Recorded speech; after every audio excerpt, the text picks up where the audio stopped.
Hey, everybody, welcome to another episode of Purple Insider. Matthew Coller here, and welcome to our Wednesday night chat, which means that this is kind of your show. It belongs to you. I will answer any and all questions, comments, takes, opinions.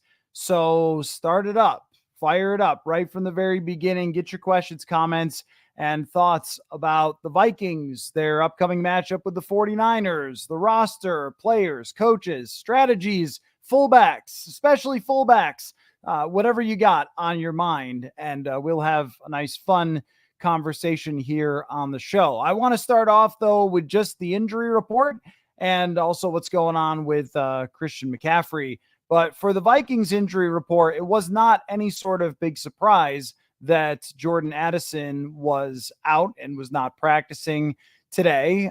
But his status, though, if you don't practice on Wednesday, still remains up in the air. It's really Thursday and especially Friday that usually make the biggest difference when it comes to this. But not practicing today is not a great sign for Addison. And just judging by the way that Kevin O'Connell talked about it the other day, it did not feel like O'Connell was talking about a player who's going to play against the 49ers. And that's just not great for the Vikings. I don't have to tell you guys that. You know how good Jordan Addison is, but what he did last year to the San Francisco 49ers, no one will be more thrilled to not face Jordan Addison than the 49ers. But I will be very, very interested to see if Jordan Addison cannot play, just what they do with the rest of the wide receiver group, because you saw Jalen Nailor was effective in catching a touchdown, but can you ask him to do a lot more than that? And he was a full participant. So that was the good break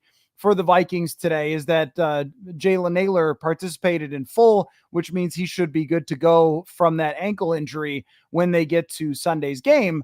But can he be a more complete wide receiver? Because I think in an ideal world for Jalen Nailor, he's more of a bit type of player. He deep route, mix and match with Justin Jefferson and Jordan Addison, catch teams a little bit by surprise, as he did with the touchdown the other day. But Jalen Nailor has not been asked at any point in his career since college to be the guy and end up with a large target share. He's never done that in his career. And I think that one thing that they did during training camp that was good, and maybe they did this because they weren't sure if Jordan Addison would get suspended at some point, but one thing that they did that was smart was they had Jalen Nailor work with the first and second team in a lot of different positions. So he was working with the first team as if he was wide receiver 3, but he was working with the second team as if he was wide receiver 1 or wide receiver 2,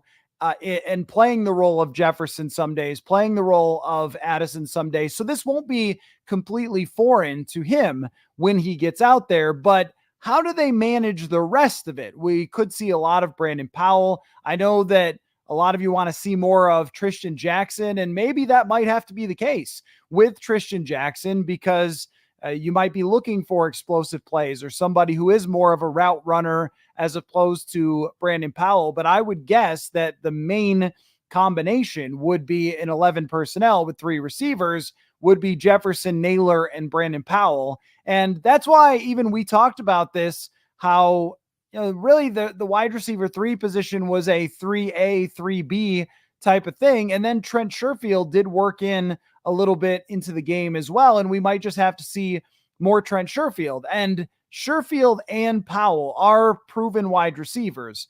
Maybe not proven wide receivers at the level of someone like Jordan Addison, but at very least they've gone out, they've done it before, and you know that they can at least play. But it doesn't draw attention away from Justin Jefferson in the same way, or split the attention in the same way that Jordan Addison did. So if he can't play, then someone has to make the 49ers pay that is not Justin Jefferson. It has to be Nailor. It has to be Powell. And Powell was actually good against them last year. It has to be someone else other than just him. Johnny Munt, who had a couple of catches. And the run game then becomes, and passing game out of the backfield becomes even more vital. And that was an area they were good, and we didn't talk a whole lot about the other day, but they were good against the Giants at throwing passes to Ty Chandler. There was a play where they were backed all the way up to the end zone and they throw just a little dink to Ty Chandler. He ends up getting a first down.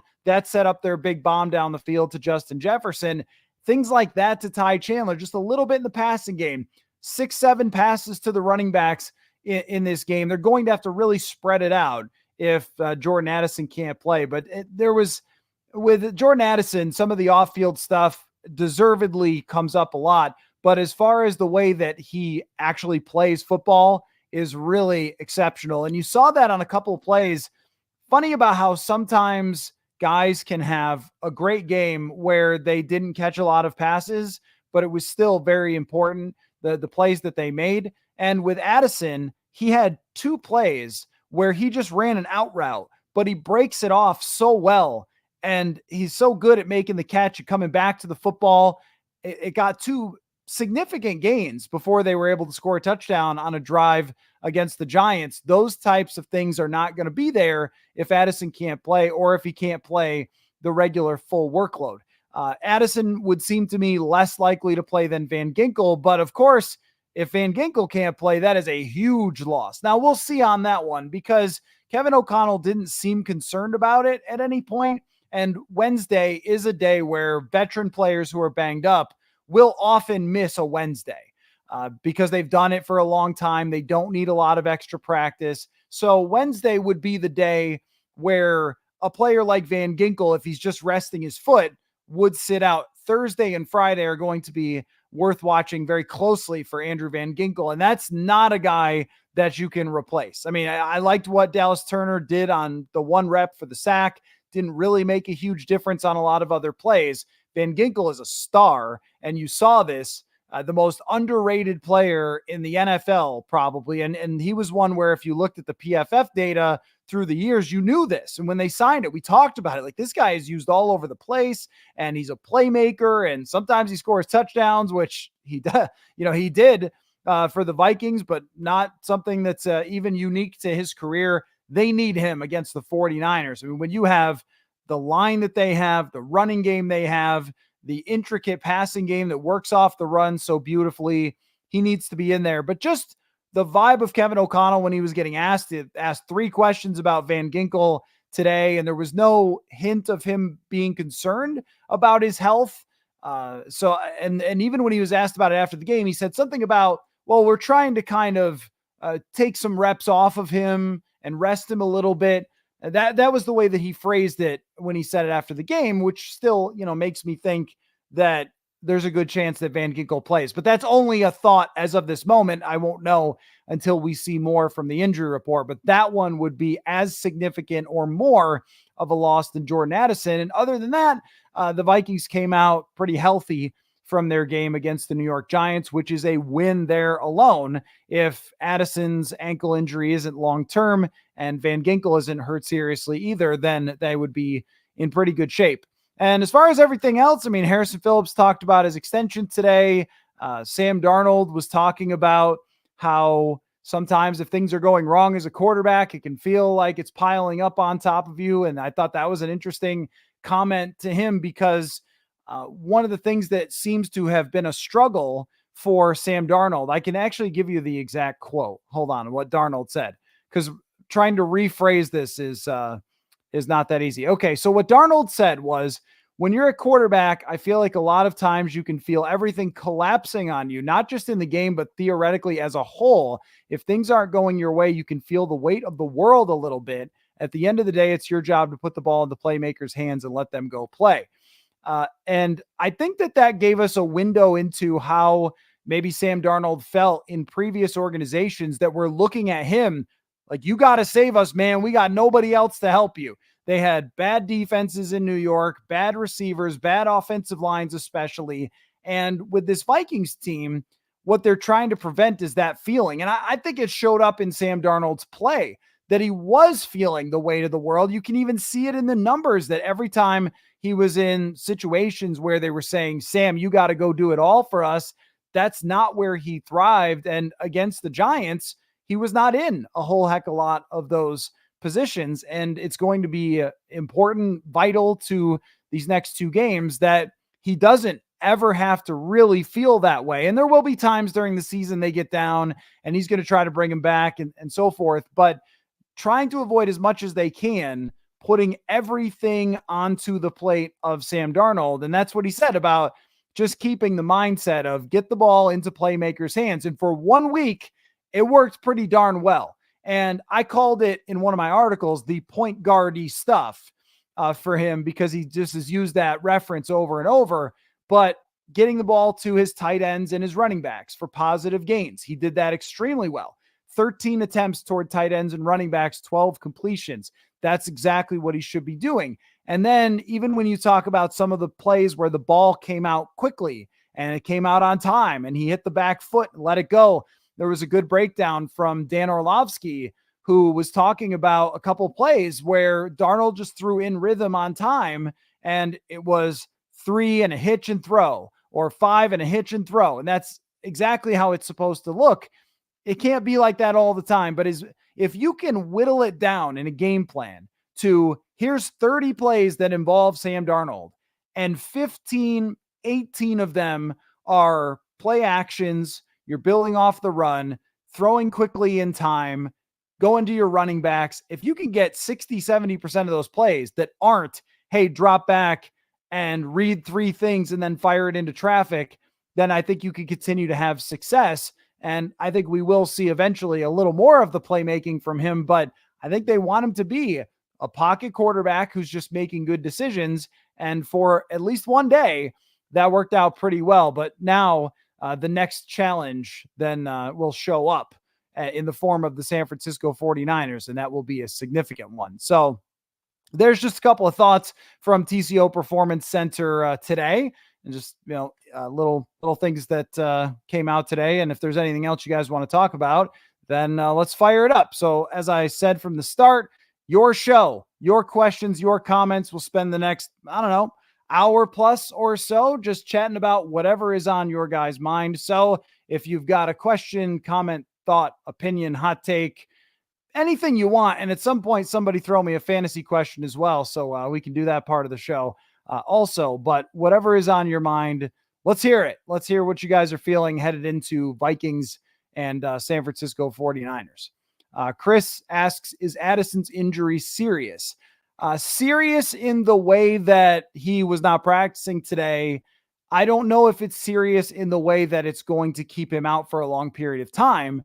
But if it's another high ankle sprain, you saw from even just how much he missed of practice. He missed several weeks of practice when he injured the other ankle. And if that ends up being the case this time, that's hard to have him out for that long. And then we don't know what's going to happen eventually when it comes to when it comes to a suspension. That's really yet to be seen and will be determined after his court date probably. But just when it comes to potentially missing time, it might be a couple of weeks. And each week, Kevin O'Connell might roll out and say, well, yeah, he's getting closer or whatever, or we're going to try to ramp him up. But I've mentioned this before, that just when trying to read Kevin O'Connell on injuries could be a little tricky, because he always trends toward positivity. And if he's saying, hey, well, he's pretty sore, but we'll see how it goes, that could mean 3 weeks.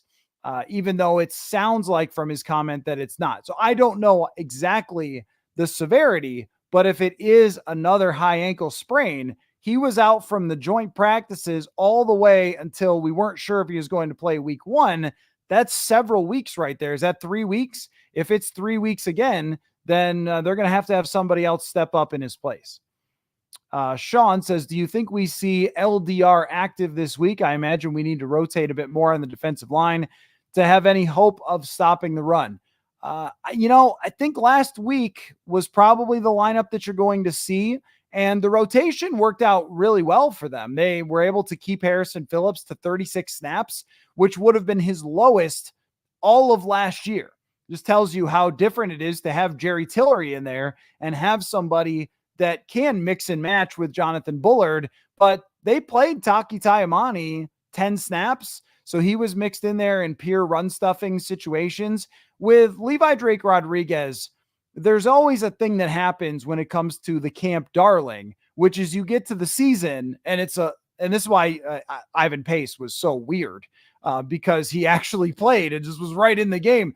But I remember winning a milkshake last year from Andrew Kramer because Andrew didn't believe that Ivan Pace was going to play because we never see that guy really play right from the outset. The Camp Darling undrafted free agent or late round pick, normally they go right to the inactive list or deep on the bench, and then they develop some more. And then maybe down the road, we end up seeing them a lot. And with Levi Drake Rodriguez, he is a ball of fire. They really like him. But as far as, is he ready to go out there and play against the best team in the NFC, a team that went to the Super Bowl last year, that has a really good offensive line, unbelievable schemes, super skill players?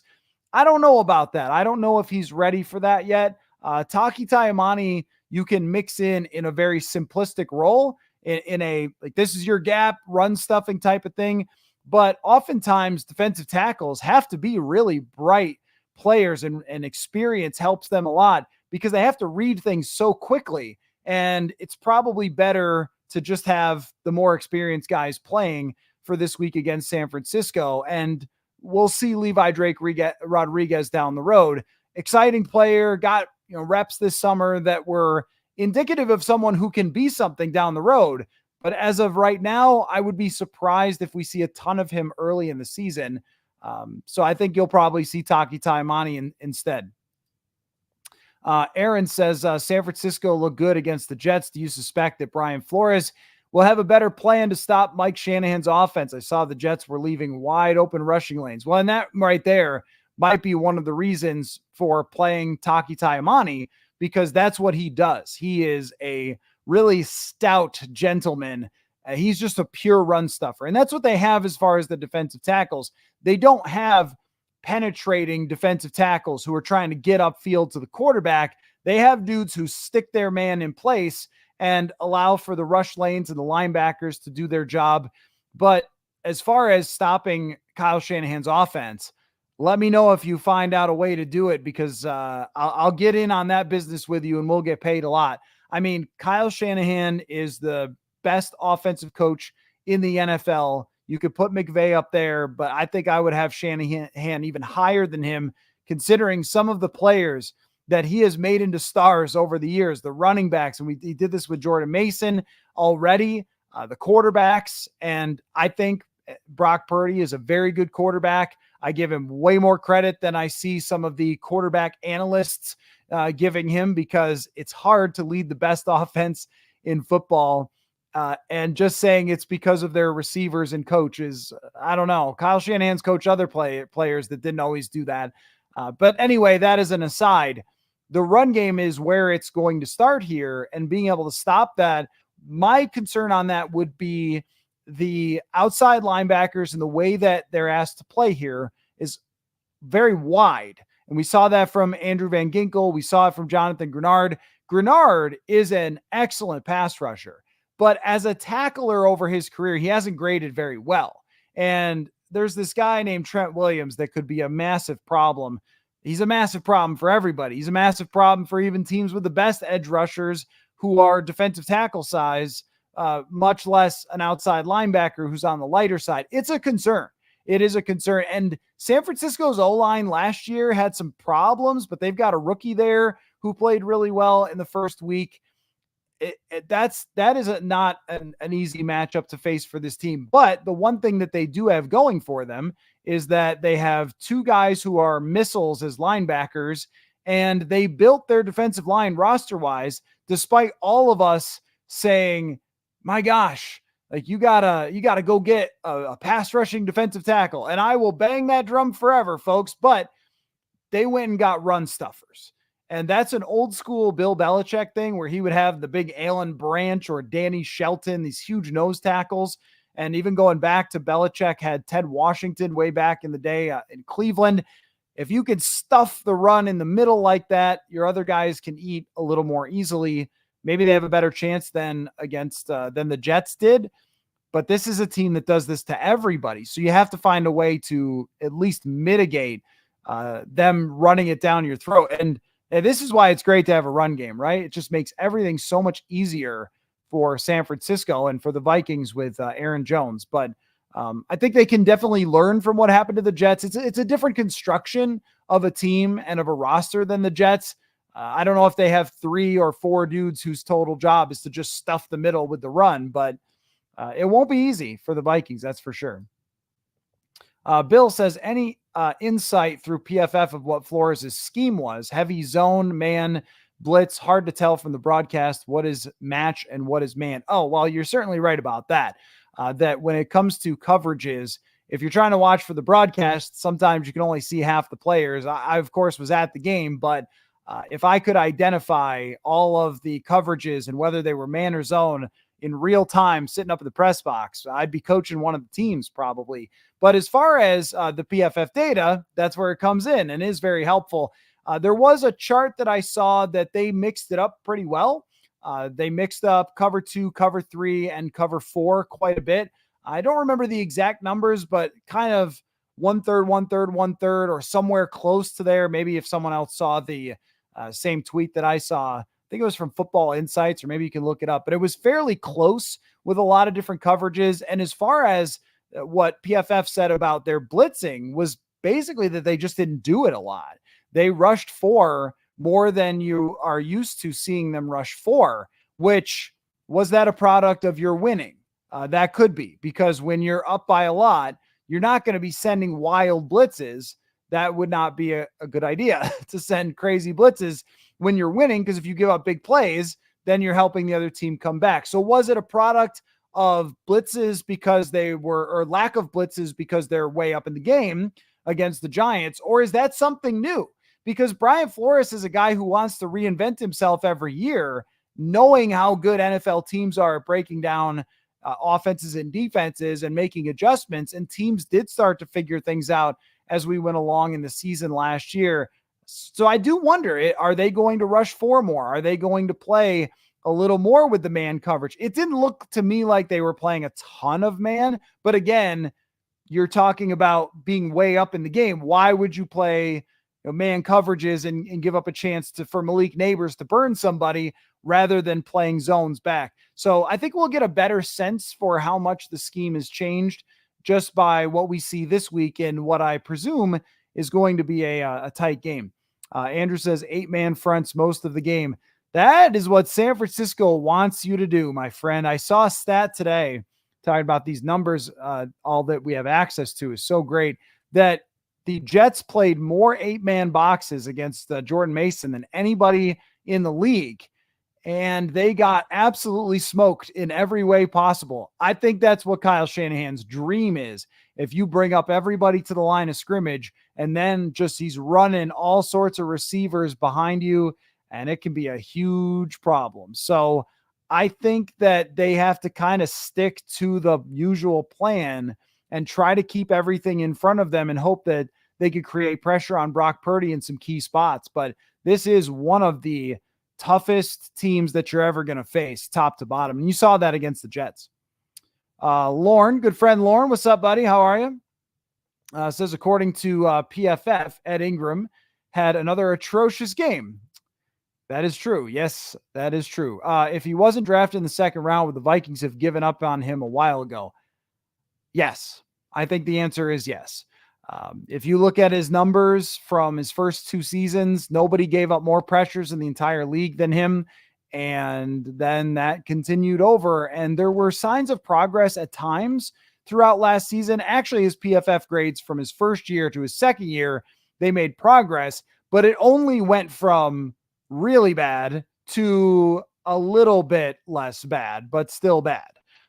And he was more of closer to a mediocre replacement level player. But that first year, he definitely would not have kept playing if he wasn't a high draft pick. And I never understood. They had a guy, Jesse Davis, who was a veteran player at guard, and they traded him to the Steelers rather than keep him around in case Ingram struggled. And then they just had no answer for what to do. That was, in 2022. And Kirk Cousins still feeling the effects of some of those hits, I think, that he took in 2022.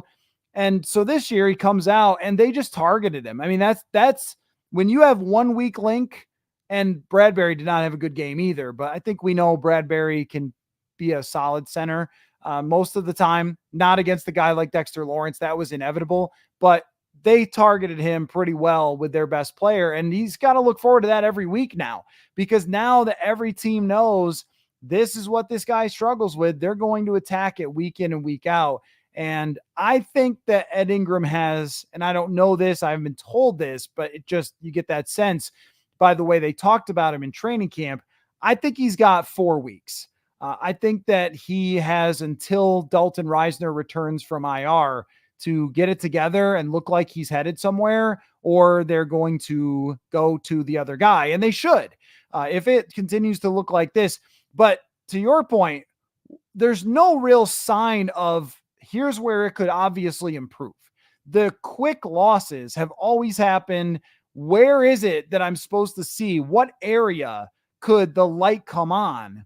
And I don't really see something like that from Ingram. He's not the greatest athlete. He's a fine athlete, but it isn't like Mekhi Becton or something where, okay, well, if the light goes on for that guy, he's going to be one of the best in the league. This is a player who a lot of people thought was a 4th round caliber draft pick who's kind of played like it. And they just need average play from him. And they're a really good offensive line. So far, 0 for 1, but I don't hold out a lot of hope after seeing that it's going to be a huge change at any point. It's really just, can they work around it? And there were some throws where Darnold got it off on time and it was able to work around it. Thaddeus says, did Darnold discuss going against his old team and what advantages it might bring? Discuss is a word you could use for that. Yes. I mean, of course, Sam Darnold wasn't really going to go there. That he wasn't going to say, you know what, actually, they run this cover 3 and they have this detail with Fred Warner doing X, Y, and Z. I mean, that's not who Sam Darnold is. We've certainly covered some quarterbacks in the past that would go into more detail than that. But Darnold was raised in the New York environment, and during his press conferences, he's very straightforward and mostly literal with his answers and kind of steers his way away from anything that could potentially be used against him.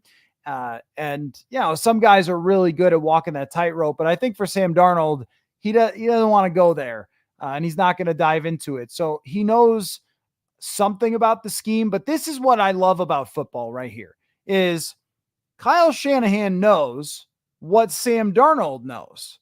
So Darnold is using what he knows to prepare for San Francisco, but he also has to think about what Kyle Shanahan and their defense might do that he doesn't know about. Football. Now that's the great part is what wrinkles are they going to throw at Sam Darnold that they didn't use before? You can guarantee that they're going to use things that they never used when he was playing there because they want to make sure that he can't just easily know all of their rules and all their assignments. So they'll be switching things up against him, and they're going to have to prepare for all the different ways that he could go against them. So yeah, that's one of the things that makes this matchup pretty interesting. Is the faithful good to see you? You could see Darnold's confidence growing during the game. That pump fake touchdown to Naylor, you could tell he was feeling it. That one, until I saw it on tape, I didn't think a whole lot of it. I really thought that, well, because when it came to that play, I saw it developing pretty well, and I saw Naylor fly wide open, and then the ball arrives and it's a touchdown. And so I kind of go, oh, well, okay. Naylor was wide open, easy throw for Sam Darnold. It was not until I rewatched the All 22 that I went, oh, actually, that was a great throw, because he couldn't really fully step into it and kind of just had to torque his body and get the ball there and get it over a guy. It was a really good throw. Where I saw it from Darnold, and this is why I love watching the tape back, because sometimes you catch things, actually every time, that you didn't see before. So I noticed that when he threw the touchdown to Jefferson, so yeah, that little slant puts it on him, great throw, he turned around and gave this huge fist pump. And I don't know, you can over dramatize these things, but that seemed to me like that was pretty huge for Sam Darnold. Get that first touchdown, get that first successful drive, kind of a big let's go type of moment. And I think Kevin O'Connell's superpower is that people who play for Kevin O'Connell believe in themselves. And you did see it through training camp, but when McCarthy went down, then it was, hey, it's really your job. And to get that touchdown drive, to make a couple of big throws, it's like belief, belief, belief for Sam Darnold. And now play at US Bank Stadium, play against the team that you played with and went to the Super Bowl with last year, and you know how good they are. Play really well in this game, and then you start to stack it up a little bit, and things will get easier than San Francisco eventually. I know Houston's coming, and then Green Bay and some other good teams, but the confidence of Sam Darnold is a big deal for this. Let's see. Is the Faithful says, if the Vikings beat the 49ers at home, should we expect them to go to the playoffs? Do our expectations change? Is it rational for a team to go 2-0 and over a 17-game season to say, playoffs, here we come? No, it is not. But we do not live in a rational world, and I think that will suddenly become the expectation. Because they have a lot of talent, and because we saw it come together the way that it did, if we see it again against San Francisco and they win, then you're saying this team is actually good if they could play against San Francisco in a game like this, US Bank Stadium opener. And if Darnold looks good, people are going to bring up that Darnold's first 3 games at Carolina, he was excellent. And it's happened before with the New York Jets. And that's not wrong. You're absolutely right that that's true. He was really good in those first couple games. And everyone said, wow, Carolina got a steal. They found their franchise quarterback. And then it turned out not to be true. So no, we can't jump the gun and say that. But yet I do think that the bar starts to get raised automatically, because the more information you have about a team, the more you can start trying to project it out and say, you know what, if they can beat San Francisco, then who can't they play with? Because that's the best team in the league. But I would say from the other perspective, and this is why you can't overreact too much. If they lose to San Francisco by a decent margin, okay, on to the next week. I mean, that's the best team in the league. What are you going to do? Right. So we can't kind of have it necessarily both ways with the overreacting. I think if they play closely with San Francisco, we'll be impressed, and we might raise the bar a little bit. But then you wouldn't be able to just say, well, it was the New York Giants. That would be much more of a prove it type of situation. But I don't want to overreact to 2 games. This 4 or 5 game section, finishing up with the Jets before the bye week, I think it's a nice little package of games for us to be able to say, like, yeah, this is who this team is going into the bye. Horsefeather says, do you foresee a live show with Jeremiah Searles? Great show this week. Love the backlighting. Well, 2 things. The backlighting is there's supposed to be another lamp back there, but it broke. So I improvised. But actually, I kind of like this. So if you guys like this better, I'll just stick with this this situation. But the light that's supposed to light up the back wall, it just went out. So that's why we're doing it this way. But if you like it better with a little color back there, that's what I found hanging around the house. As far as a Searles live show, I would like to. The problem with Searles, though, is he is also an agent who represents players. And it sometimes can be that we're recording a show and he has to take phone calls that he can't really miss. And this happened in our last show. Probably if you look closely, you can see a little edit in there because he had to take a phone call from one of his players. That's kind of why we don't do it live. I would, but I think that might be a little bit difficult for him. But I'm glad you liked the Searles show. If you didn't check out Tuesday Morning Left Guard, it is available. Andrew says, I said Sam Darnold will be a top 10 quarterback and was willing to wager $1,000. I know. I remember, Andrew. Thankfully for Vikings fans, no one took the bet. All right. It's one, you know what? You are 1-0 as well, Andrew. And I was not willing to take your wager either because it's the Vikings and we know who plays receiver for them. But when do we get to decide when Sam Darnold is trending toward what he's going to be? So do we decide that if he beats San Francisco and we say, well, Sam Darnold is the dude and he's going to be a top 10 quarterback, which this year there's so much bad quarterback play that, you might be able to get there. But I think that I need the first 5 games to be able to have a good sense of where this thing is going. Because if they beat the Giants in blowout fashion and then lose all the rest of them, well, okay, then you're not winning your $1,000. And that's still on the table with someone like Sam Darnold. He still does have the history. You don't just throw it out after one game, because he does have a history of playing some great games in the NFL. But could you see the things working that worked for them against the Giants? I think the answer is yes. Oh gosh, have I done the ad reads yet? I have not. I need a fantasy question for the underdog read. Somebody hook me up with a fantasy football question. And because you asked, I'll tell you about US Cellular. US Cellular noticed that the way we use our phones has gotten ironic. We try to put our phones down for dinner, but the menu is on a QR code. That's ironic. We hit like on social media posts that we don't actually like. Also ironic, which is why US Cellular created Us Mode to help us reconnect with each other and our phones less ironically. A phone company wanting people to use their phones less. That's ironic. Let's find us again with Us Mode from US Cellular. Visit uscellular.com/built-for-us to get started. And I'll wait till I get that fantasy football question to do the underdog read. Oh, wait, actually, Brett was there. I just hadn't scrolled down enough. Good timing, Brett. Brett says, should I start the Chiefs or Vikings defense in fantasy this week?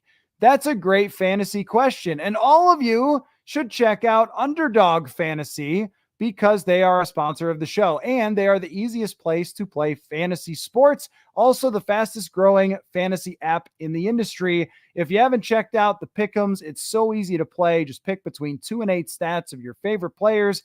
Choose whether they will go higher or lower, and you can win 20 times your money. Also, in September, every single day, Underdog Fantasy is running a special promotion. So you go there, you'll see it right there. Click on the NFL spot. You'll see it every single day. It's pretty good. Lots of opportunities there. So if you want to check it out, sign up with the code PURPLE to claim your special pick and first-time deposit offer up to $1,000. Also contributes to the show. Every one of you who signs up and uses that promo code must be 18 years or older. Terms apply. Concerned with your play, call 1-800-GAMBLER or visit ncpgambling.org. Okay. Should you start the Chiefs or Vikings defense in fantasy this week? And if anybody else has other fantasy questions, I'm down. This is your show. Wednesday nights are for you guys. Whatever's on your mind, I'm in. I would go with the Chiefs. I don't know off the top of my head who the Chiefs are playing, but I would still go with the Chiefs because San Francisco is such a prolific offense. They have their quarterback healthy, even if their running back is not. They have their left tackle healthy. They've got their wide receivers and their tight ends. I really like this defense for the Minnesota Vikings. The first impression was fantastic. And I thought going into the season, if there's one thing that I'm going to bank on with my prediction that they would win 9 games, it really is on the defensive side because they have more talent than they were given credit for throughout this offseason by a lot of people. I think when they were picking them to win 5 or 6 games, like, don't forget that they have Van Ginkel and Cashman and Stephon Gilmore and Brian Flores. But I can't get over how good San Francisco is on offense. And even if Purdy did have some troubles last time against the Vikings, still, he did a very good job in that game. It's the Bengals. Ooh, okay. That does even the playing field a little bit.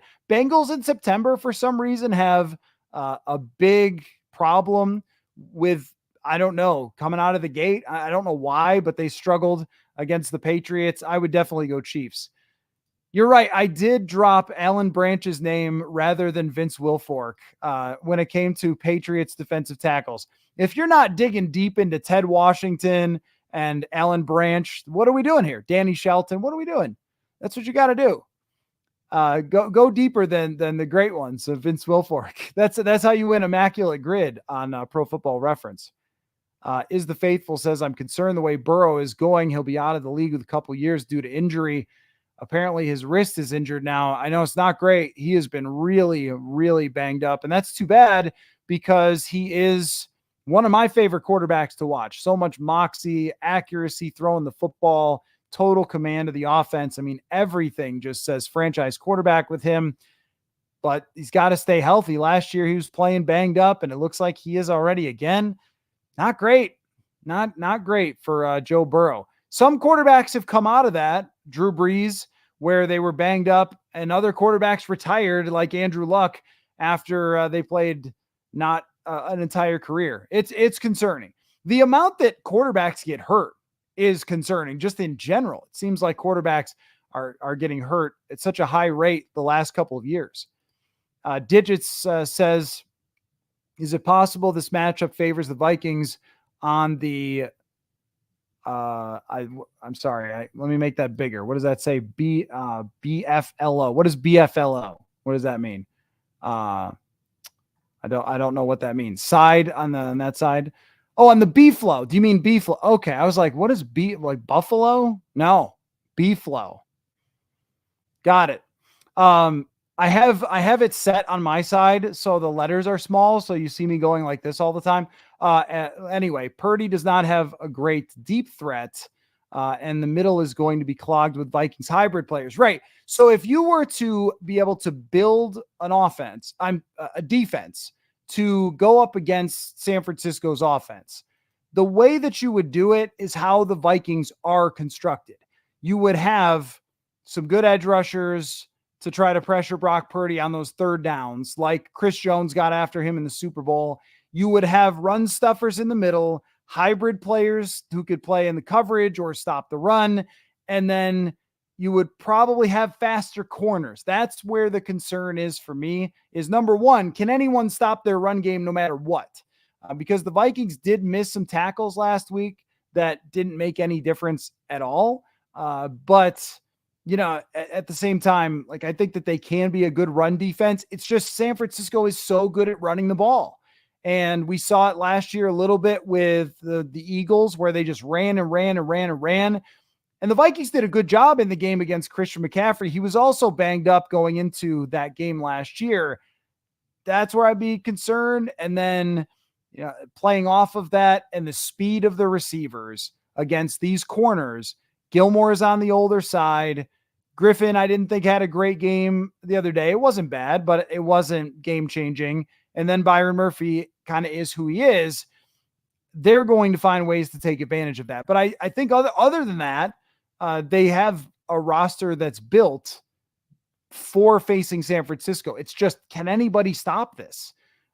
I mean, the Jets usually have a good defense. They have a good defensive mind. It didn't mean anything the way that San Francisco played. It will be a huge and very difficult challenge right off the bat here for Brian Flores. James says, I feel like this game is going to be fun to watch. Both teams were well prepared for week one, so I expect the same again. This is one where last week, as I was flying out of Newark, you get in the plane, you take off, you're looking down at Newark, and you're reflecting on your trip. You're saying, what do I think of my trip? That's how I reflect on my trip. And I said to myself, that means this week will be a good week and a fun week to talk about and a fun game for the Vikings and 49ers to play, because they beat the Giants the way they did. If they had not, then this would be, I don't know, guys, they're probably going to get smashed. But as much as they showed against the Giants, blowing them out the way they did, and it's not a talentless Giants team, but the smashing them the way that they did set up for exactly what you're saying. Two well-coached, well-prepared teams with a lot of talent across the board. And what's going to happen at home for the Vikings, which, I mean, like, that is an advantage for them. Okay, I like this one. Son of a Beavers, who is going to be the number one fantasy kicker this year? That's the big question getting asked. So, Underdog Fantasy Pick'em, you actually can pick the kicker and what he's going to do. We talked about that on the fantasy show that I recorded earlier today. You can do that. Who's going to be the number one kicker? I don't know. Tucker is still the best kicker in the league, right? I'm not really sure. Detroit should get a lot of chances. Good teams have better fantasy kickers, don't they? Or do bad teams? I have never studied this. Do mediocre and bad teams have better kickers because they get stopped in the red zone more? It's a great question. I have no idea who the best kicker is going to be. I guess you're going to have to tell me. John Randall, I'm assuming not the John Randall. I've had him on the show, though. You should go check that out. Why does everyone, fans and media, concede the division to the Lions? They had one good year. Their defense is not that great, and Campbell will cost them some games. Disagree with everything there. Yeah, I think the Detroit Lions have probably a top 3 roster in the entire league. They have a quarterback who's been to a Super Bowl, a quarterback who's been to an NFC Championship game, and if a guy catches the ball, he's going to another Super Bowl. They've got receivers. Jamison Williams is now part of it. The best offensive line in the entire NFL. Their defense played at times okay against the Rams. I agree with you on the defensive side, though. I still don't trust Aaron Glenn. It just doesn't ever look like any quarterback is confused, but they also have one of the best pass rushers in the world in Aiden Hutchinson, who can cause a lot of problems. That Detroit team should win 12 to 14 games. They are stacked, and Campbell doesn't cost them games. The numbers are clear on that. Campbell does not cost them games. He wins them games with the way that he manages. That's by the numbers. That's just the facts of the matter. Is his aggressiveness was a plus side for them. They're a beast. What they are. Oh yeah, the Cowboys kicker is good. Good point. And the Chargers kicker. There's a lot of good kickers in the league now. Good kickers in college football too, which is upsetting. College kickers being bad is what makes it fun. But no, I'm 100% buying the Lions. And the fact that they could play a game against such a really good team like the Los Angeles Rams that are well coached and they have a great quarterback and play like they did, which wasn't that great, and still find a way to win. Very, very impressive, I thought, from the Lions week 1. I'm not going to back off from that one until they fall off. Digits says Darnold has to face a bunch of schemes and circumstances before the new Sam Darnold as anointed okay. Maybe there's more to that comment. Yeah, I mean, the thing about Darnold and facing different schemes and stuff is that they're going to, no matter what, San Francisco, throw something at Sam Darnold that he hasn't seen before, because that's what NFL teams are going to do. And I'll be curious, though, to see how it plays out over the year, because every team is going to know that if Darnold plays in rhythm, he's really good at throwing the ball. And he did a great job of that against the Giants.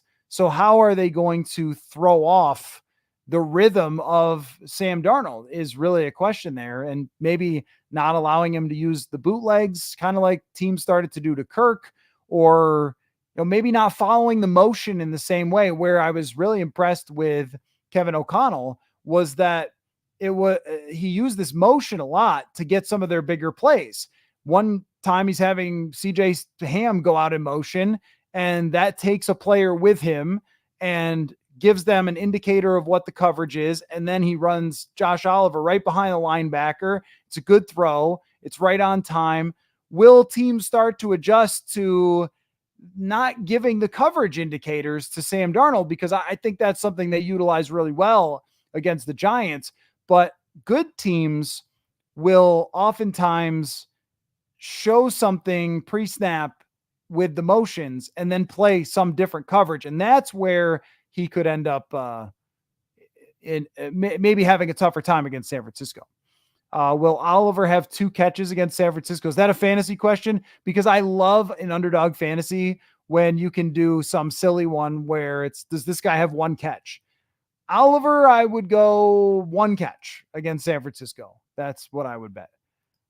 Pittsburgh kicker had 6 field goals last week. I didn't see that game, so other than watching some of the breakdowns of Kirk's play, but that's a good selection. Whoever Pittsburgh's kicker is, that's a good one for who your favorite kicker should be this year, because with those quarterbacks, they are not scoring a lot of touchdowns. Mike says, is it just me, or is the new Kickoff largely a non-starter? Most of the games I have watched, there have been touchbacks. I looked at the numbers on this for an article I wrote yesterday.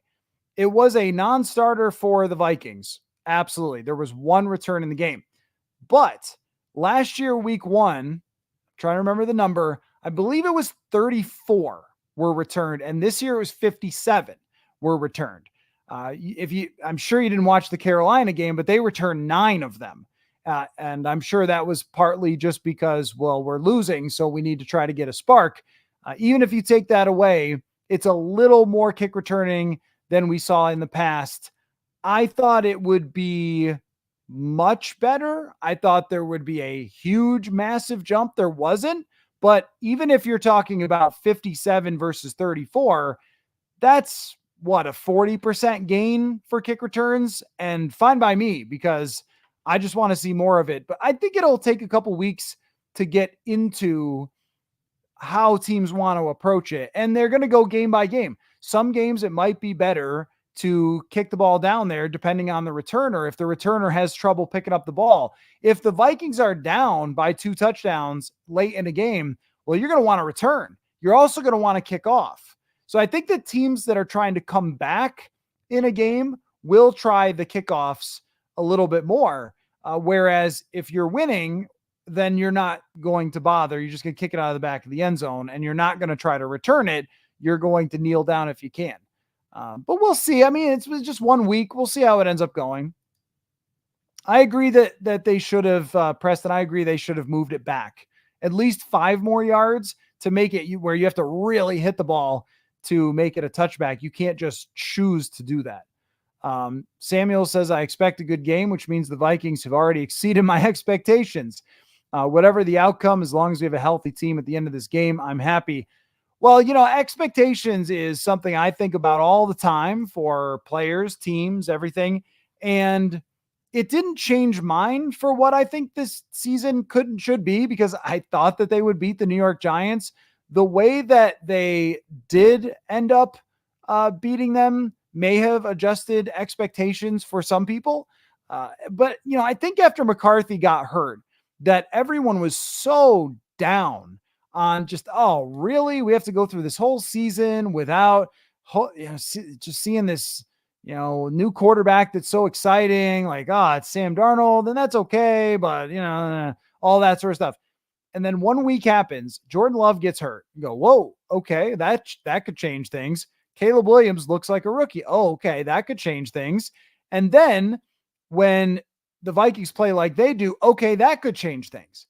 And all of a sudden, this is why we watch. This is why every fan base can't turn away, because you just never know how it's going to end up playing out. And the expectations for me were that they would beat the Giants. And then if they could get to 3-2 or even 2-3 by the time they got to the bye week, then this team could compete for a playoff spot. Where I set the bar was go to Detroit with a chance, even if it's 5% to make the playoffs. Do not be eliminated by the time you get to Detroit, and it's a successful season. And we've had a lot of fun and ups and downs and entertaining performances. And then there's that excitement and tension at the end of the year when it comes to, potentially fighting for a playoff spot. Make that your season goal, right? And after one game, I don't see why you can't do that. But it's a long, long season. I think what it did, though, even if they don't win against San Francisco, is it got people on board to, hey, Sam Darnold's not terrible. Sam Darnold can play football. They could throw some passes down the field, and this defense might be really fun. I can understand why people would be very skeptical of a defense that hasn't been good in a long time. So I think it did. It got a lot of people more on board. And I end up talking football with random people all the time, whether it's, not random people I know it, reporters and stuff, but I even mean just people I run across always talking about the Vikings because they're a main conversation. And I just felt this like, oh, okay, well, wait a minute now. This team doesn't have to be bad. That it was a shift after one game. Lee, do you have a score prediction for Sunday?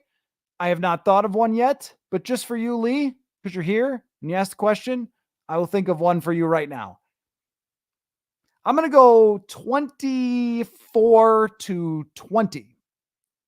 San Francisco. They're just better. They're in a different spot, but I also don't expect the Vikings to fall apart. Not with this team, not with these players. I think that Sam Darnold will have the ball with a chance to go take a lead at some point. And this is, how do I predict these games? I'm so bad at predicting these games over the years, but that's what I would throw out right now. That should be a battle. and that both teams will have a chance to win it. I would just lean a little toward San Francisco because of what they have as far as an entire roster. Let's see. So more questions. Anybody got more questions? I like the discussion of expectations. If you guys have a thought on that, whether your expectations changed, you're welcome, Lee. Lee, I want to know your score prediction for the game.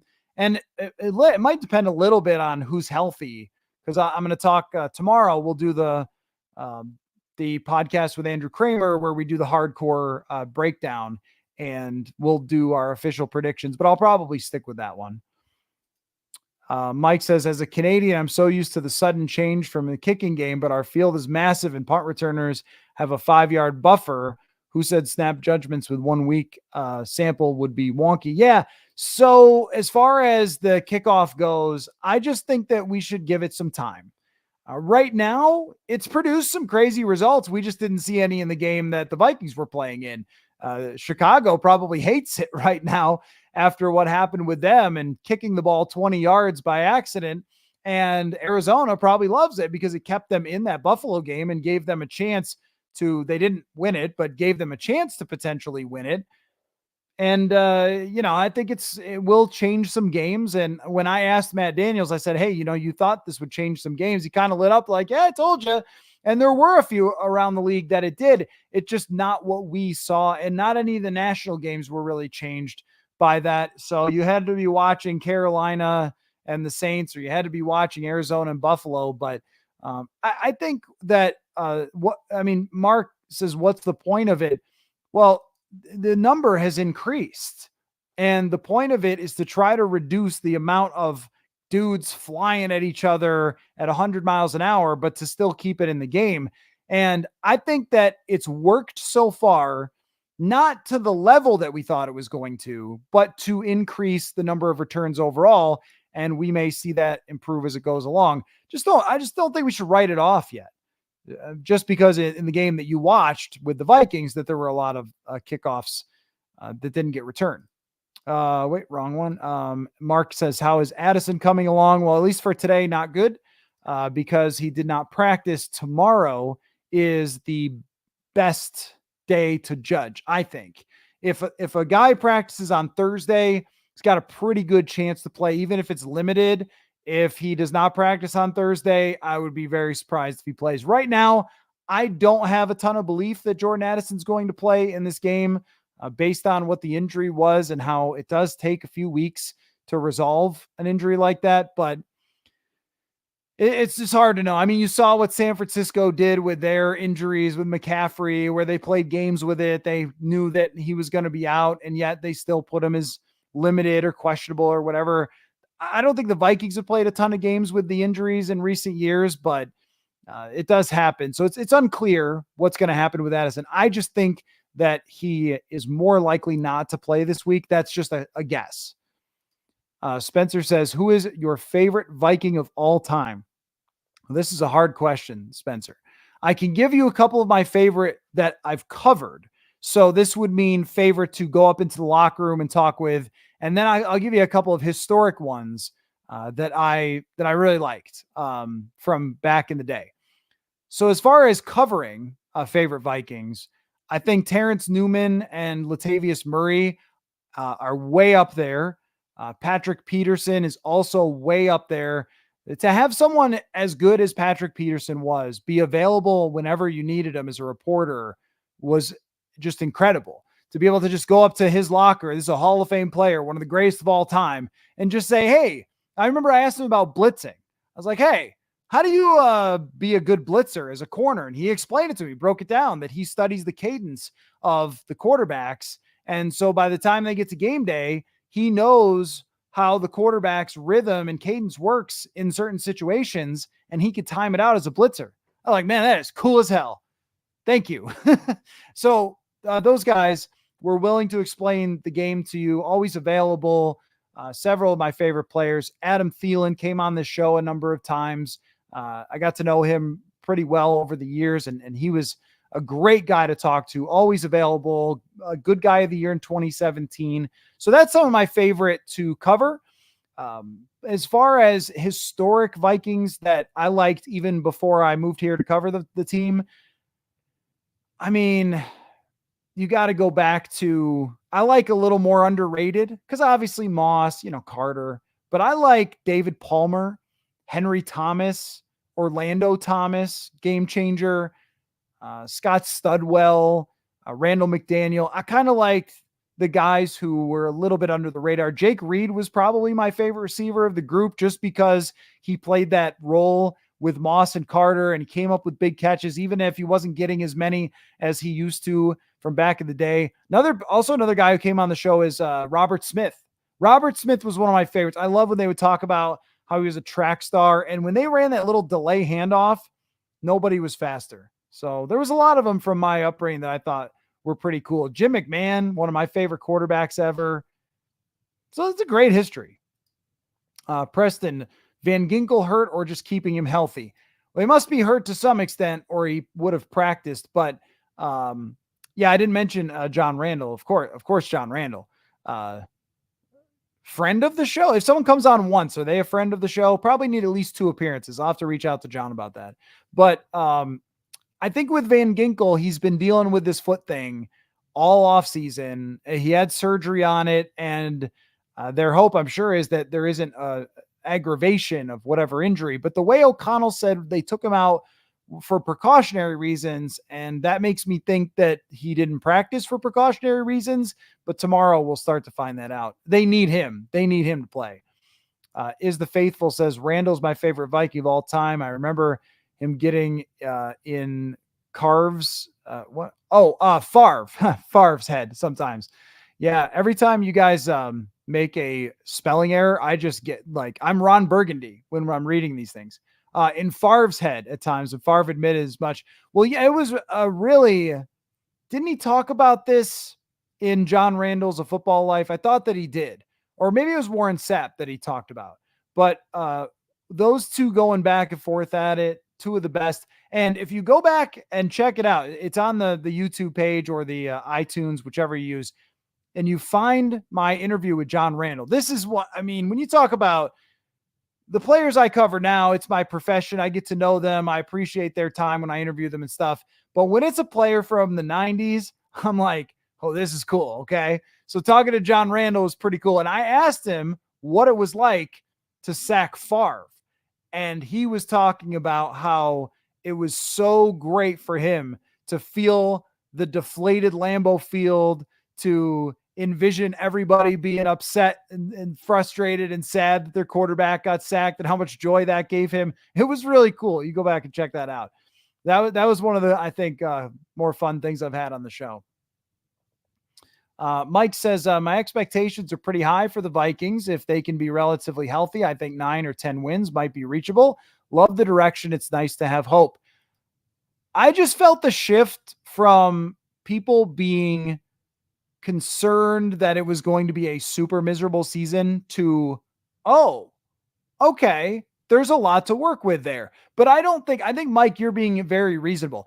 I don't think anyone jumped to championship team. I don't think anyone got there yet. That's going to take a few more weeks. But when you're talking about if they're healthy, 9 or 10 wins, that's exactly where I'm at still. And I really want to see how long that Jordan Love's going to be out, because that could make a difference as well. Could make a big difference in the game. Vikings and Packers, of course, because I don't have any belief whatsoever in Malik Willis. And it could, and he might not, I mean, if he plays bad, they might have somebody else play quarterback. If he's out for a significant amount of time, they could fall behind and have a really tough time catching up. So if the Vikings can survive this early part of the season, then you can have one of those types of years. Preston says, love Foreman, Eller, John Randall, Tommy Kramer, Robert Smith, Studwell, but Dante Culpepper, your favorite. Dante Culpepper was one of my favorites as well, because I've really discovered this in adult life. With YouTube, I can go back and watch players that I only maybe saw a couple times on national TV. You didn't have access to every game, and that I mostly knew through video games.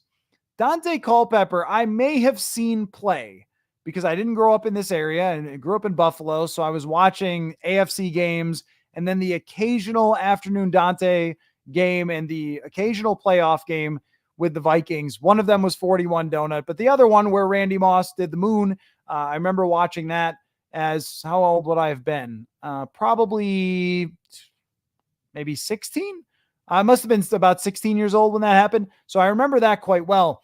But I only probably saw 5 or 6 games of him actually playing. And the rest was on Sega Dreamcast at a friend's house. It was Madden. It was this very fast, very strong arm quarterback who I saw tons of highlights when Jimmy Johnson and Terry Bradshaw are breaking down Randy Moss touchdowns and things like that.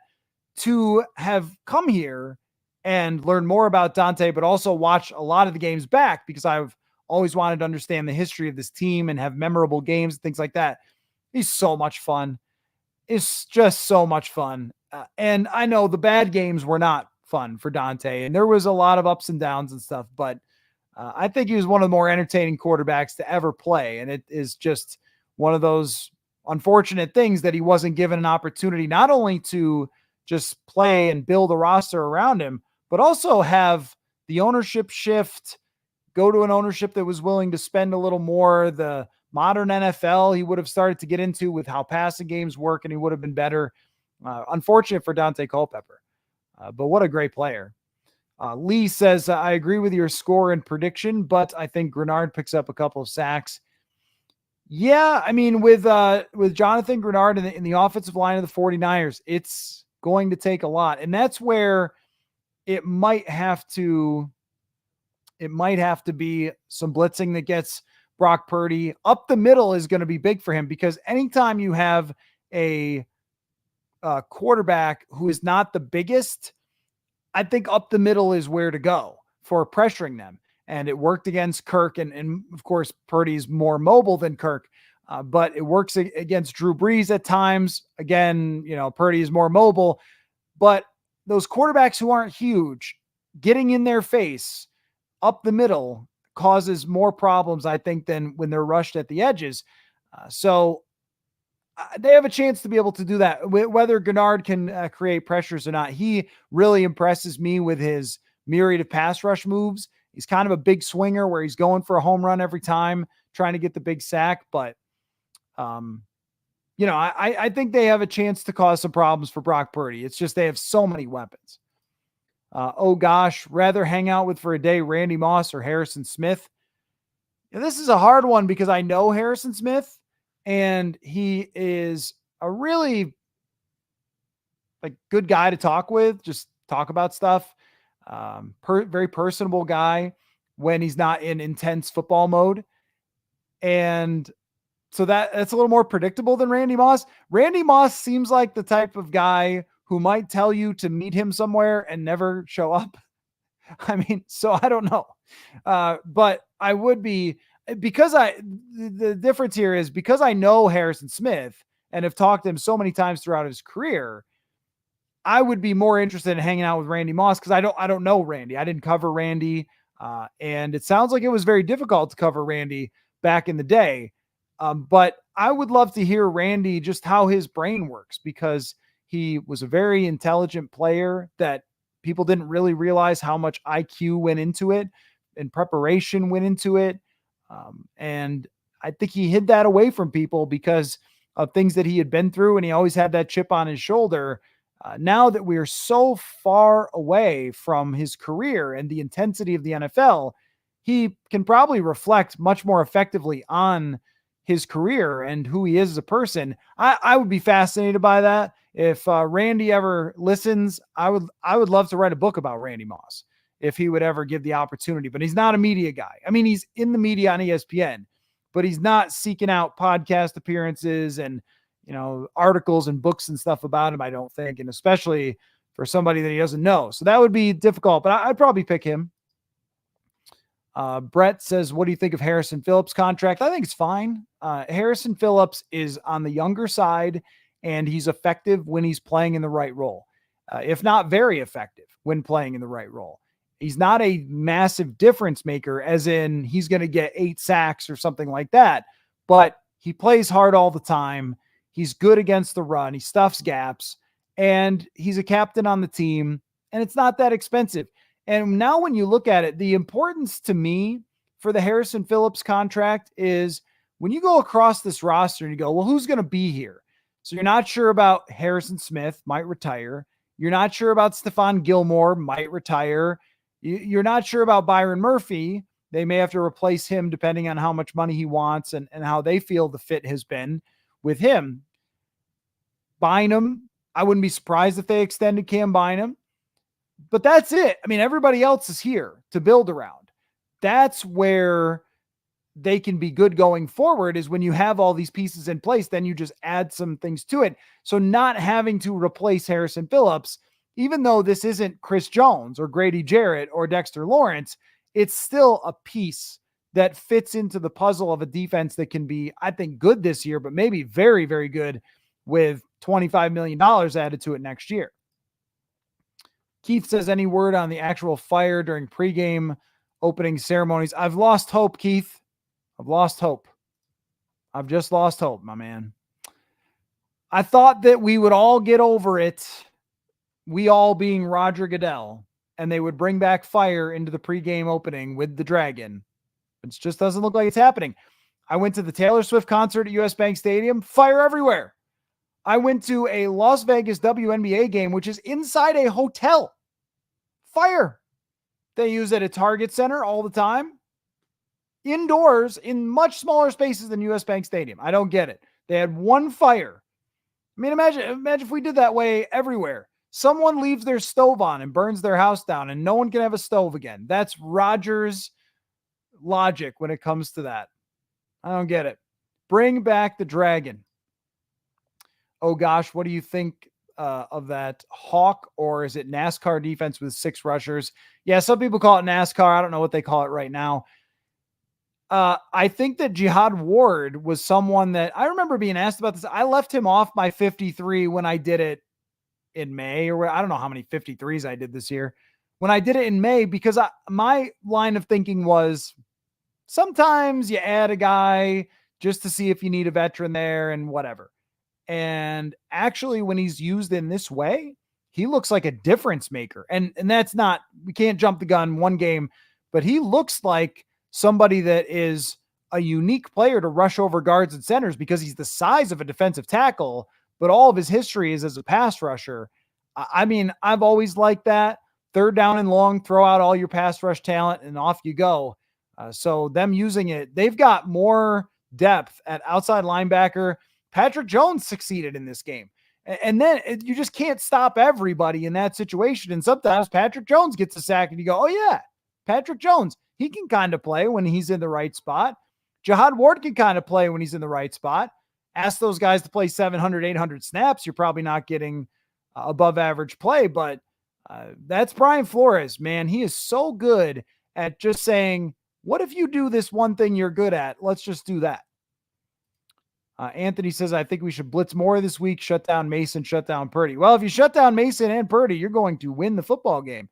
But Anthony continues, you got to risk it for the biscuit and play some man coverage. I wonder if our corners can run through some of the with some of these guys. That is the cat and mouse here, is how much man coverage do you want to play?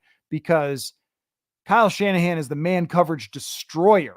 These wide receivers are man coverage destroyers because they run the crossing routes all over the place, and guys crossing the field and getting the ball and yards after catch and all that stuff. That is a nightmare. I don't think they want to do that too much. I think they want to play more off coverages and then try to tackle, except for this team breaks a lot of tackles.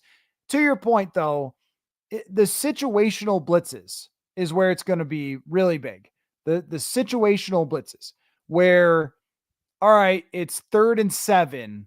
Now you're going to come after him. Now you're going to force Brock Purdy into a spot where he has to play pure quarterback, where it's not a run or pass either way. It's got to be a pass and it's got to be a drop back. It can't be a bootleg, play action, whatever.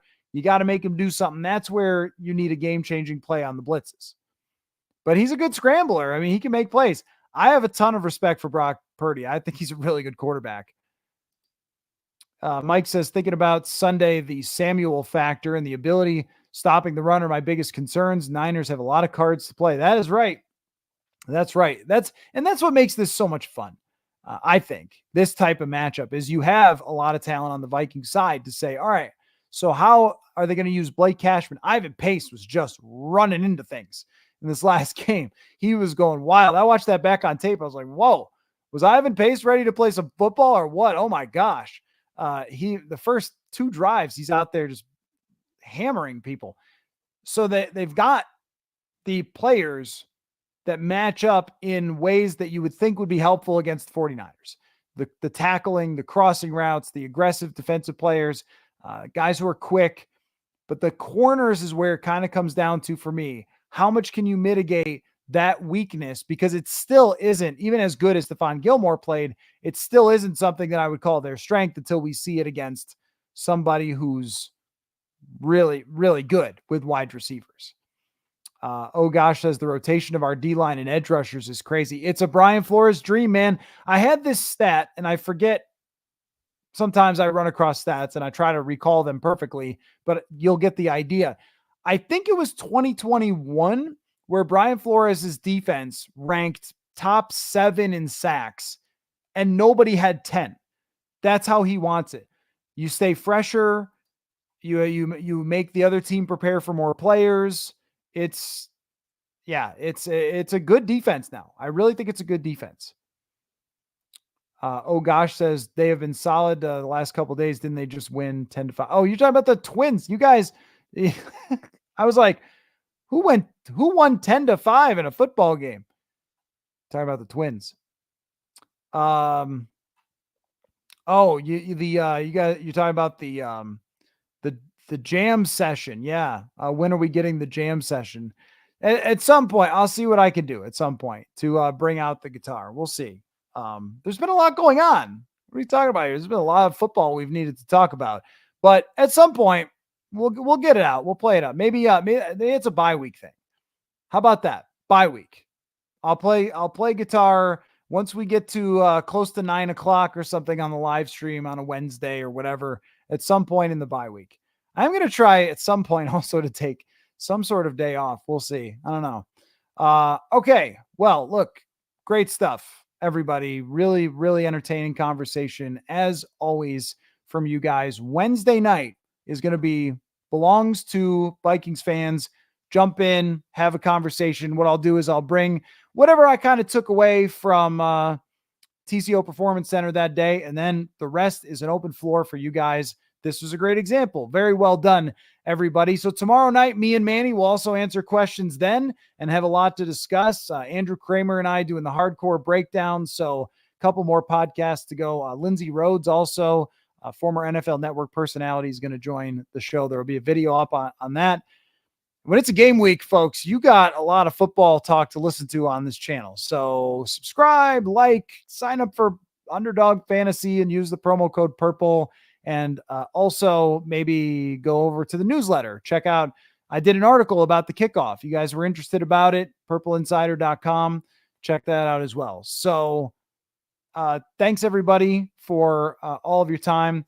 Yeah, I know, Preston, 7 p.m. is when I want to start the live shows. Sometimes I have some radio appearances that are in 7:00 hour and they get pushed back a little bit, but I do my best to make everybody happy. So thanks everyone for watching / listening, and we will see y'all tomorrow night live on the channel and much more to come. Football.